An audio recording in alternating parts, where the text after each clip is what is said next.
Toye lisusu na sima ya kobondela nzambe lokola bo meseno. Chaque dimanche tozawana à partir ya 18h juste na heure na biso ya Afrique pe 19h juste na heure na biso ya Europe esika wapi tozwami pona koyoka maloba na nzambe na mwa tango moko moke. Tokozala penza susu mulaite pona koloba na par na nzambe.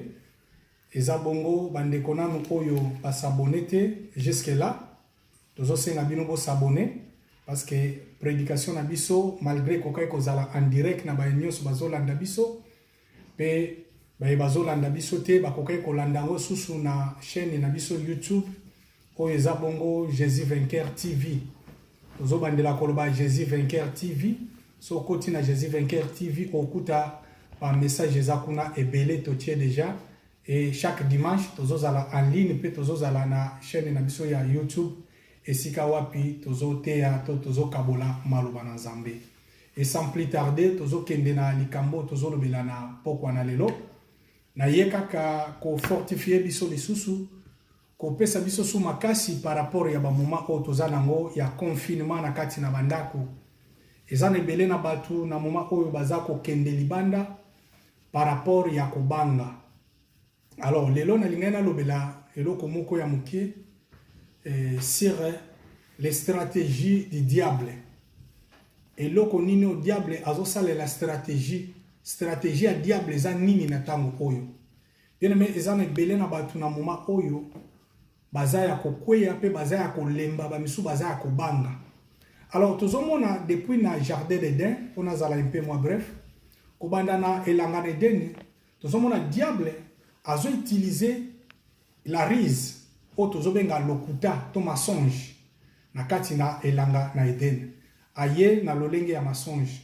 Mais le diable aussi a une autre arme le plus puissant aussi il utilise parce que bisoba na nzambe nous avons l'arme le plus puissant ya bana na nzambe c'est la parole de Dieu.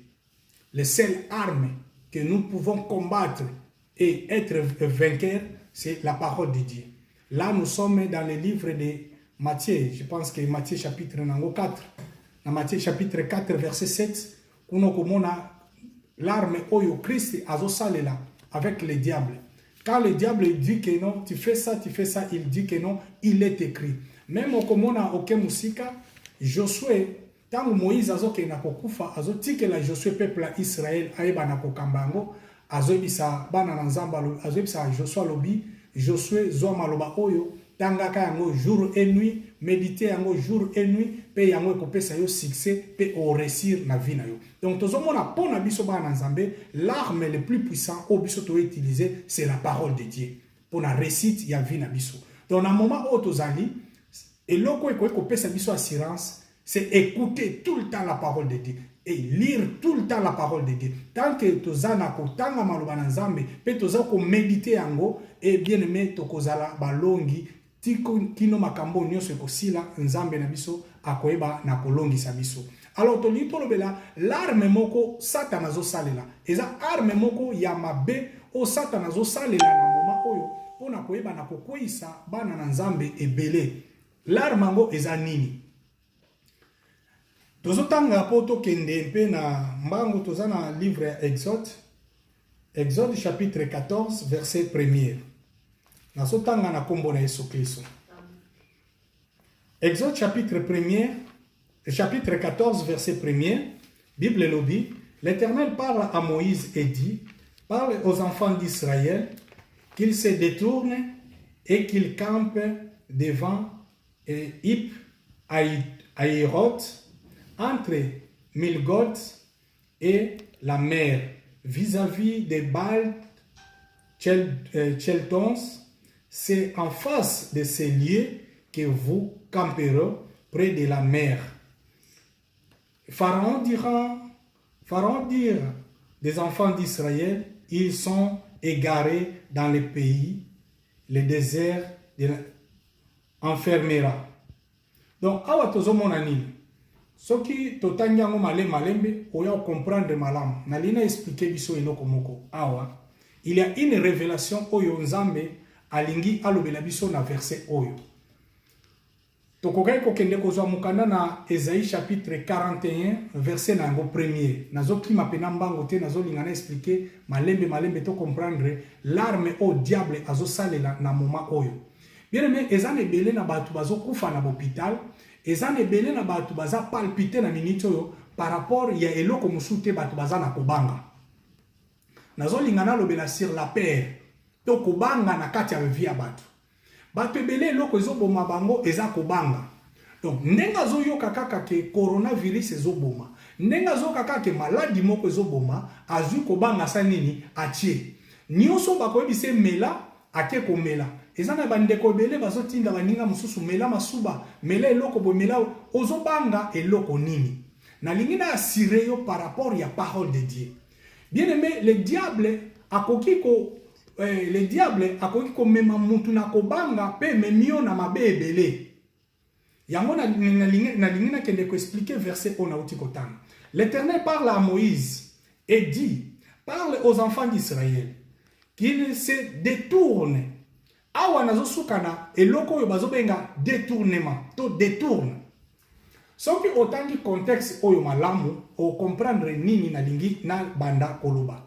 Ne bandeli o comprendre nga bien te metant to ko évoluer o comprendre ngai. Bien aimé, tango Israël azobima kende na kati na Kana, Bible lobi nzamba asalaki makambo na ye lokola toyebi Israël abandi kobima akei. Na Exode 14, Israël abimi na kati na désert abandi kokende. Alors Pharaon atikalaki kolanda Israël ete landanga malamu ne bandeli awa pour comprendre lo ni na oloba. Pharaon atikali kolanda Israël ete. Pharaon atikali na ba Égyptien nyonso batikali. Israël babandi na marche na bango babandi kokende. Et marche wana ezalaki par rapport ya orientation ya Nzambe. Landanga malamu. Alors tango bakomi na esika oyo Bible lobi nzamba zobisa Israël il faut basala nini basala tour. Lande eloko na olobela surtout il faut basala retour. Or tango bazosala retour Pharaon ayoki ke bana Israël basali retour. Idée ya Pharaon ezaki nini Israël bazokende kosa nini kobunga. Or avant Israël abima il faut Israël asala tour. Tour wana yango ko simba mutema ya Pharaon a comprendre que Israël babungi na wapi na désert. Or que ezaki stratégie ya Nzambe Israël atikala ko bunga te. Landa malamu. Israël atikali ko bunga te azokende par rapport ya destination ya Nzambe.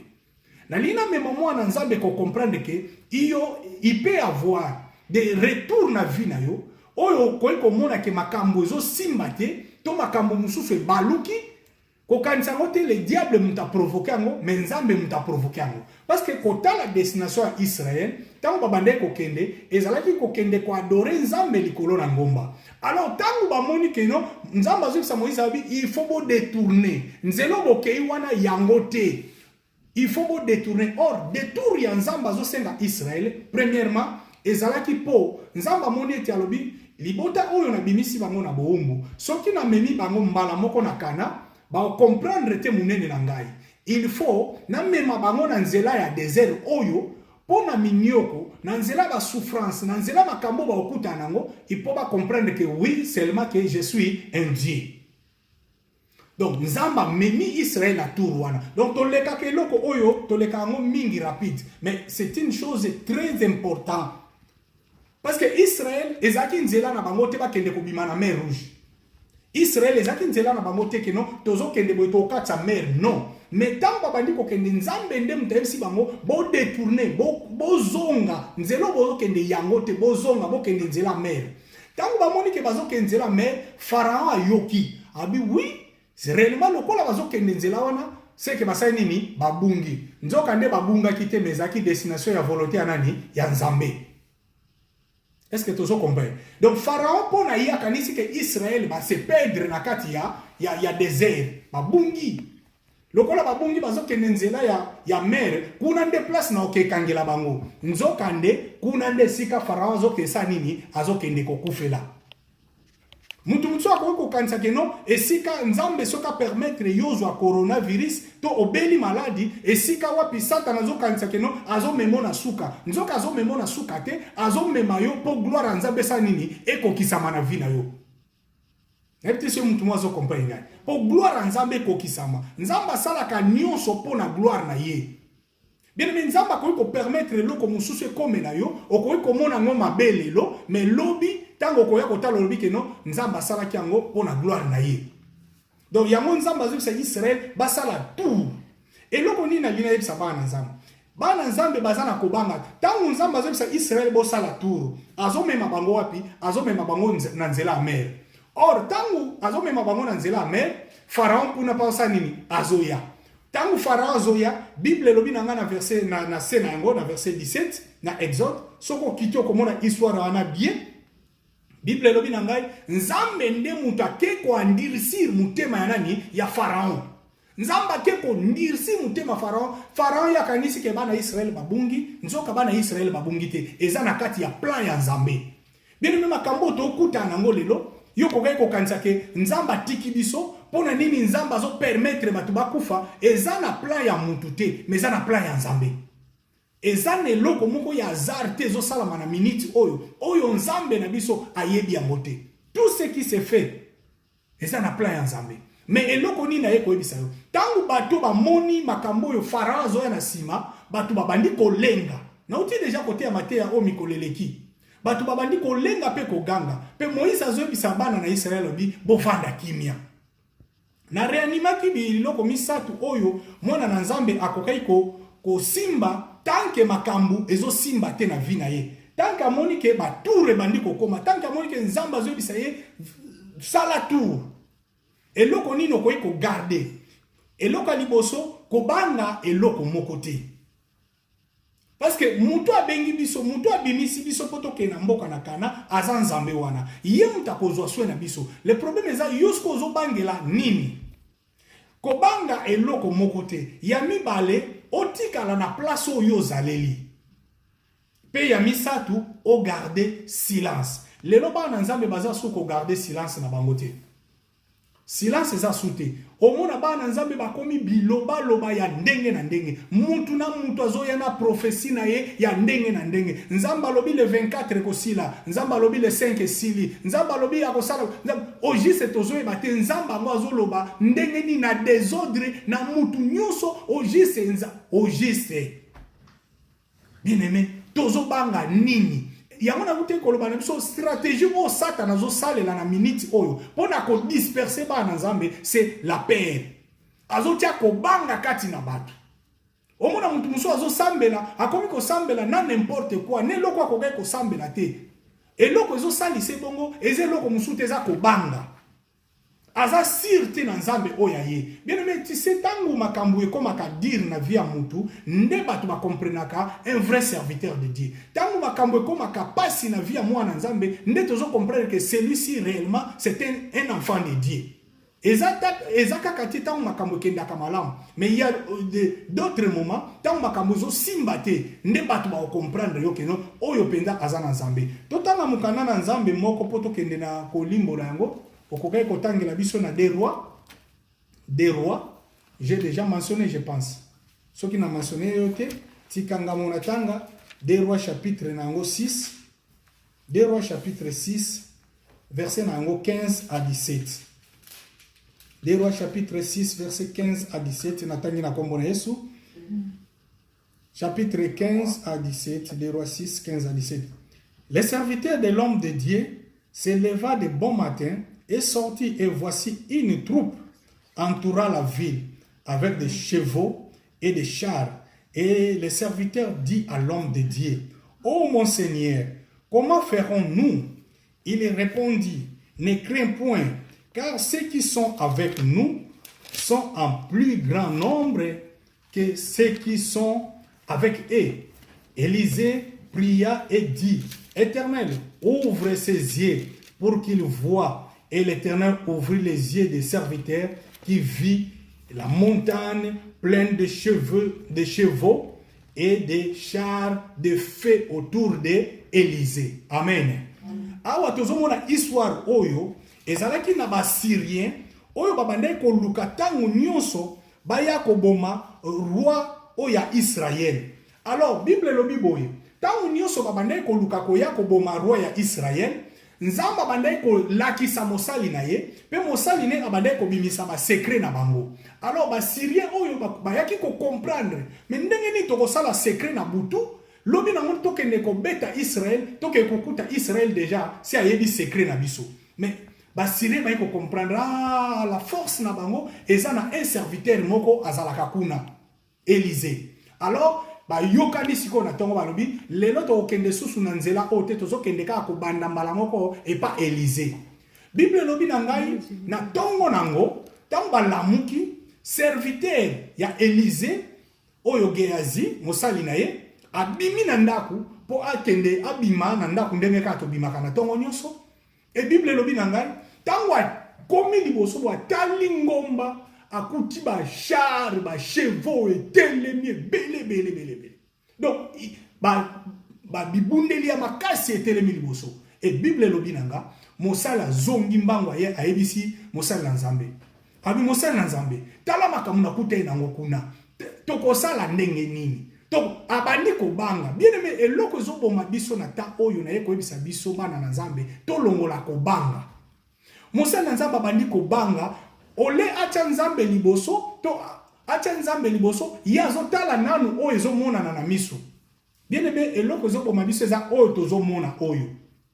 Le nombre de gens au bazo kufa ndenge maladi yango ezo zalela ndenge ezo se transmettre kaka na koyoka kaka muta komi deja kubanga muta komi paniquer mais ngana iko asire yo longola kubanga parce que ozana oyo aleki maladi wana. Bible lobi na ngai tangu Élysée ayoki makambo oyo ayebisi mosali na yebisi ozobanga nini. Ba oyo bazana biso ba leki plus nombreux que oyo sanini oyo moni. Nzambe na biso azana makasi koleka maladi oyo. Bien aimé, moi je sais pour ne pas citer les noms, je connais des gens oyo ba uti ko be la maladie oyo pe ba biki tozo sola na bango bazana kimia na kombo de Yesu Kristo. Alors, ekokai kozwa yo comme si ekokai kozwa yo te. Nzamba za capable ya kobimisa na ndako moko si personne bazui maladie mutu moko azui yango te.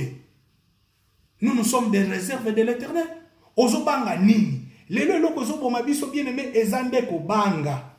Eza ko banga bana na nzambe. Ozo comprendre te ke tozana nzambe oyo aleki ba makambu nyonso oyo tozomona na makasi. Bible lobi na ngabo na mukanda na Deutéronome. Na Nombre pardon. Totanga Nombre chapitre 13. Nombre chapitre 13. Nombre chapitre 13, verset 30. Nombre 13, verset 30. Caleb fit taire les peuples qui murmuraient contre Moïse. Et il dit, montons, emparons-nous du pays. Nous y en serons vainqueurs. Awa tozomona histoire oyo, ya banana Israël contre banana Anak. Israël tambazo kende koluka bazwa mboka oyo, nzamba pesaki bango. Bakota na kati na Kana. Bible lobi batindi batu bakende ko explorer. Ba oyo bakende ko explorer, tango baye ko zonge pa Moïse, yoka batu bango ndenge bayaki. Baye na ko banga balobi, batu to kuti kuna, baza milai, ce sont des géants. Et pas na bazo se comparer entre bango na bana na Israël babi et pas na bango kutu tozo bimalokola banani ba mabanki. Donc yomoko mwana na nzambe ozwi nanu kobanga ochie nanu siko yebisanga mutu azo sala libondeli azana kobanga akoprier ndenge nini tala elobi na onde komoka seksenga moko musalobi azo sambela et tanga yoki eloko eleli pembe na ye mutatiki mbango ko sambela donc ozo sambela ozo banga okoloba pe maloba moko malamu te. Tant que nous sambela azana kobanga aza sirte par rapport à prière ozo sala. Donc muto azo prier, il faut la déterminer na nzambe wana. Donc longola kobanga bien aimé, tozo banga nini. Bible lobi kaka batumi balende bayaki na maloba malamu. Josué na Caleb.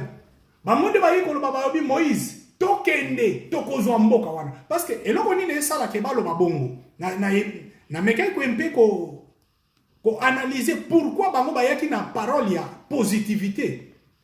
Parce que lelo eloko zo boma biso c'est la négativité. Il faut tika ko nourrir négativité na biso pour to nourrir positivité na biso. Parce que Biloko mibale, la positivité et la négativité, ce sont des choses où evanda kana kati ya vie mwana na Nzambe. Siko mutu ye moko foye ba ndenge nini ya ko nourrir yango po ekola. Eza na bana na Nzambe belé lelo, bazui négativité, ba lesi yango bilei et komi tellement fort et baza ko ndima soute na loboko na Nzambe. Et puis muntu andengwana, wazo ndima te ke Nzamba salaka, moepa mona loboko na Nzambe ezate. Mais ça na bato oyo bazui vi na bango akotisi yango pe alesi yango na positivité et mutu wana bien aimé akoloba lokola Josué atoza mulai ndenge nini atoza ngomba ya ndenge nini otelemi liboso na ngai na kombo na Yesu. Bible lobi na biso toza capable ya koyebisa ngomba longwa awa pe mibwaka makuna ekei ebongo ndenge nini toza capable ya koyebisa maladi longwa na bomo ya mwana oyo potika ye na kombo na Yesu Kristo. Mais Bible lobi na ngai ba kendeki pe ba yebaki na ko apparaître na mboka wana. Mais ezaki na bato ba yaki bazoba ke kuna tozomi mona na lokola mabanki. Toza kutu na tana donc tokotia kutu pati te. Bien aimé Nzambe oya lekisi biso na kati na babibale. Nzambe abimisi biso, Nzambe abundeli biso contre ba Goliath na ba Goliath. Nzambe est-ce que Nzambe wana za capable te? Et puis mutu atindi bino bo kende ko zomboka ngo ye moko Nzambe. Yo batindi yo ka balobi kende ko tala pamba. Tala réponse ozo yango. Obi kuna to bimi lokola ba mabanki, donc bato to kuti kuna, en tout cas to kende ko bunda na bisote. Bien aimé oyebi eloko sala ke chèque na via mutu. Eza premièrement ko banga. Eloko sala ke chèque na via mutu.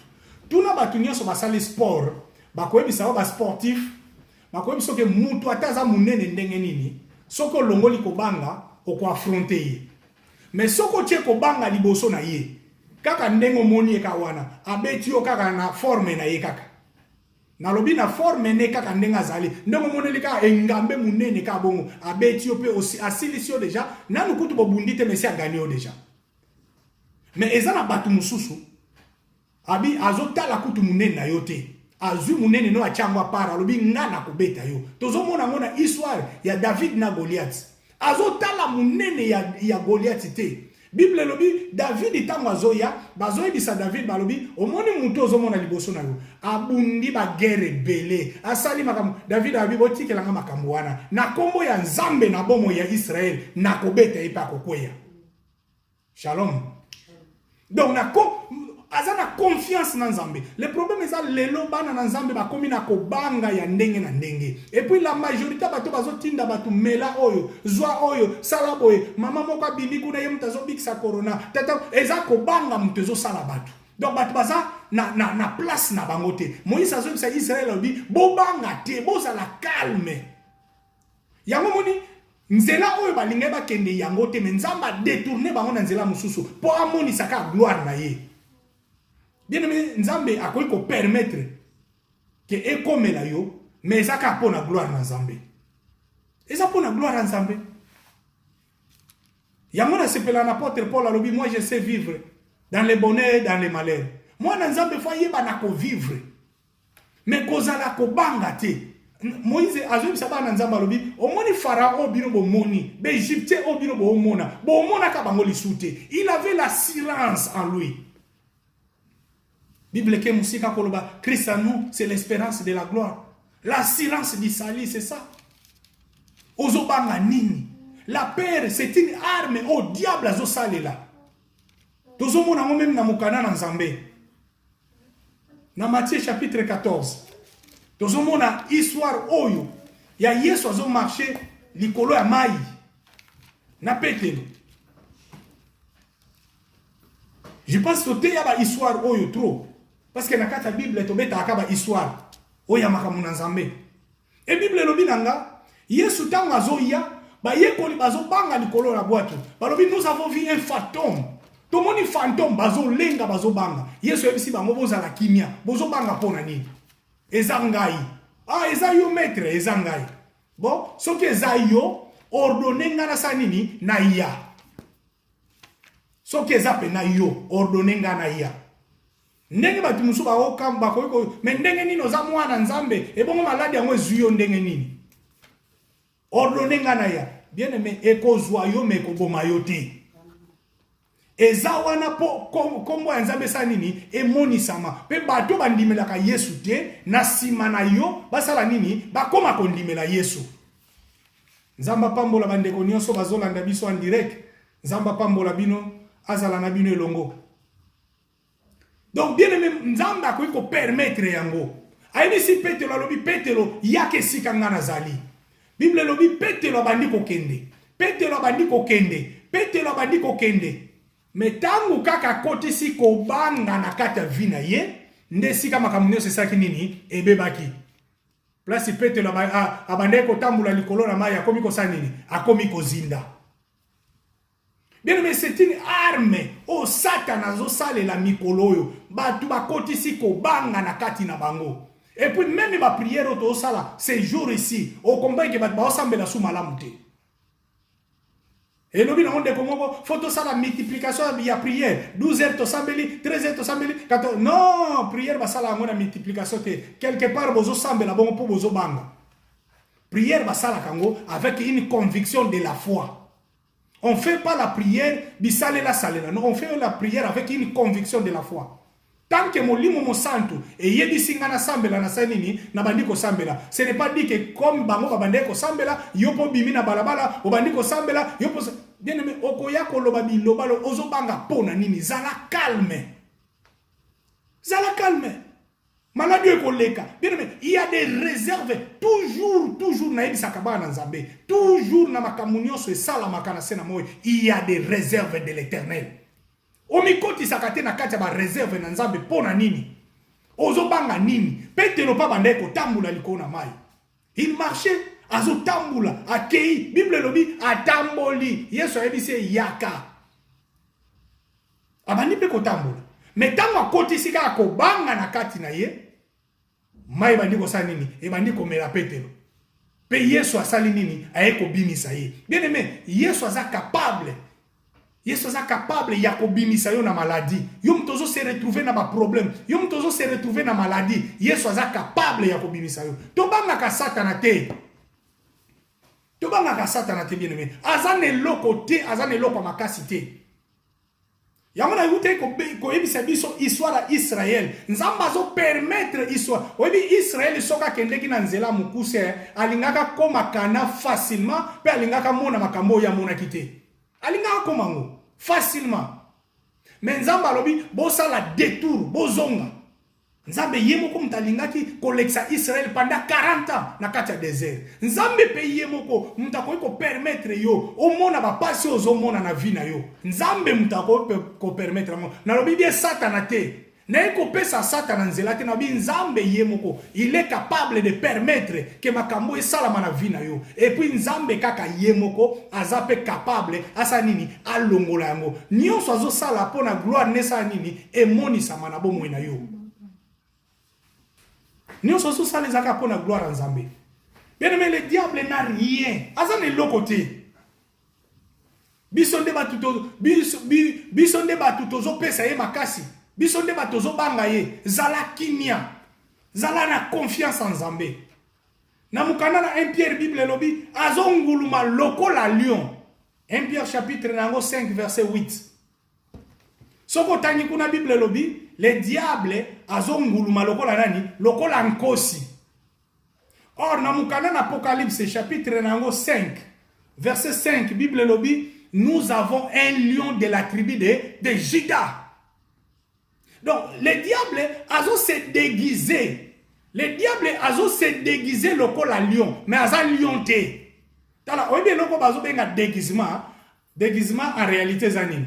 Ogozo meme si natalango na film moko mutazin tabato meme azu poso ya lion asanini alati mbwa poso ya lion tangu mbwa zoya batu banyoso bazokima bayebi ke lion mutazoya tangu akomi pembeni eloko mbwa asalaki nini agangi tangu mbwa crier batu baye comprendre ke aza lion te mazana ni aza mbwa makambo Satana salaka yangwana donc bino bo mone lokola aza makasi azobangisa bino yopo sa nini olengi nzoka azane makasi te Bible lobi aza lokola lion o azo rôder azo luka nani akosa nini akolia mais nous avons un lion na ebite se ozo comprendre différence wana Satan aza lokola Azo mi luka comme donc azo lata poso ya lion. Aza lion te, mais nous avons un lion avec nous.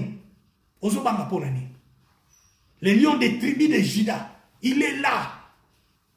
Amukanda na Apocalypse lobi bazo luka mutako ouvrir livre. Le lion abimi. Il est là avec toi. Nzambo yemo kwa bisaki oke katisa nzelo. Nzambo alekisa ki okoma na mboka oyo. Nzambe yemo kwa za capable ya kozwa mukanda sa nini apesa yo. Ozobanga pona nini. Soki nzambe mutamema ki na mboka oyo. Yemo kwa za capable. Combien de personnes ont bazobonde la poba ya ba comité mais yo komi ozobanga nini? Ata lelo zui yango te zala na kondima longola kobanga okozwa yango. Bien aimé malade ko eko komela o mikakatano ko kai ko ya zala kimia.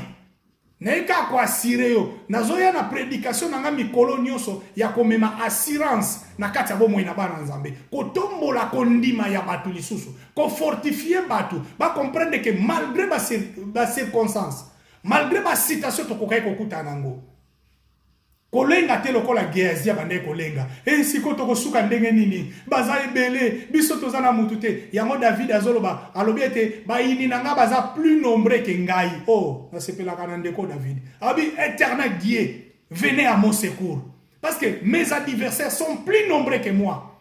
Il comprend.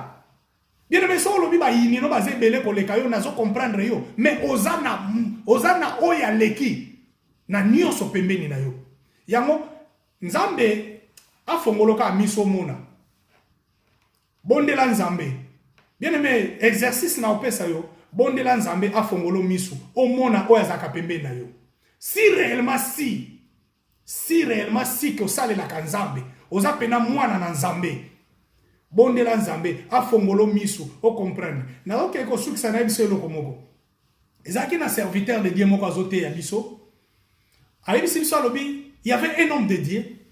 Azo kende kopesa séminaire ya munene campagne nde to benga ngo campagne séminaire. Azo ke koteya. Alors tama komi na chambre ya hôtel alali. Tama alali place abande ko kende koteya en tout cas babande ko menacer makasi spirituellement. Alors et komi na butu alali amoni penza alali te mais azo lota nzamba azo talisa ye to na vision azo mona un esprit ya démon et yé liboso na ye. Ndeko wana alobi na biso, alobi frère wana tango alali azomona démon wana ye alamuki. Tango alamuki atali eboy. Amoni pena ke esprit mabe yango. Alamuki atali azusugo alobi pelo mote. Alali kaka alamuki atali alobi oh muto na bande ko mona na ndoto inde yeyo. Azuidra na sani. A finiki alali lisu bien alobi ti tongo etani na tikala isu komone loko mote bien aimé to bange loko mote tango zo lala c'est celui qui les craint et il sera au danger. L'ange na nzamba za tout autour na yo tango yo lali ange ya nzambe azingi yo azobate la pazo longisa yo na ebite soko za ya nzambe. Parce que David a zolba na mukana na Psaume chapitre 23. Avec quand je marche sur la vallée de l'ombre de la mort, je crains aucun mal. L'Éternel est mon berger, je ne manquerai de rien. Il me fait reposer. Bien aimé, tangu nzamba zana yo elongo, na ebi mosala nzambe moko alobaka na biso, tangu tozaka na église, ayesa biso abi, soki omoni makambo bongo, banda ko tatola nzambe lobaka ke, j'ai un grand Dieu. Toujours à mes côtés, j'ai un grand Dieu à mes côtés. Bien aimé, soko zana nzambe pembeni na yo, okobangelo mote. Tu as un grand Dieu, mais yo mokonde mutu ozomi yebate et yo mokonde ozopesa nzela et pas ina satana. Kobangelo ko mokote bien aimé, ozana nzambe wana. Malgré mikakatane kokai koya, malgré kokai ko changer yo destination. Parce que azan nzambe, wa changer ka ba destination ya bato. Azan nzambe oya fongola kapenzela ata esika nzela ezalaki te mais zala na confiance en nzambe wana kolongola confiance en nzambe wana te kobange loko moko te zala na assurance ya nzambe wana vanda kimia kolela lela te vanda kimia kolela lela te vanda kimia azan nzambe oya batelaka tika nzambe ya lola abatela yo abundela yo contre nyonso ekokai kokomela yo na bomoi na yo azala nzambe na yo lokola azalaki nzambe ya Israël nzambe oyo abikisaki Israël aza le même Dieu là et nayebi ete ntango nyonso nzambe asalaka makambo na ye azalaka na bareserve na ye nazo répété ntango nyonso nzambe asalaka makambo nyonso asalaka ntango abomaki Sodome et Gomorre il y avait des réserves ntango Noé il y avait des réserves pe na ntango oyo il y aura encore des réserves de l'Éternel te nzambe asalo grâce ozala parmi bareserve ya nzambe napesi bino mbote na kombo na Yesu Kristo nzambe apambola bino nayebi ke tokutani susu le dimanche ko manke biso te ko manke rendez-vous na biso te dimanche à partir à 19h pile toza wana pona kolobela makambo na nzambe 18h eza heure na biso ya Afrique parce que toza une communauté susu ya munene na kati na Afrique na mboka ya RDC toza na église na biso assemblée chrétienne Jésus vainqueur pe na mboka na Angola précisément aussi na Wambo pe na Luanda toza na église na biso ya Jésus vainqueur bandeko nyonso bazolanda biso na Afrique du Sud nzambe apambola bino bandeko nyonso baza na Canada nzambe apambola bino abatela biso susu na yebete mbala sima tokutani susu pona lokumu na nzambe tika nzambe apambola biso tokutani bongo na mbala sima na kombo na Yesu Kristo amen.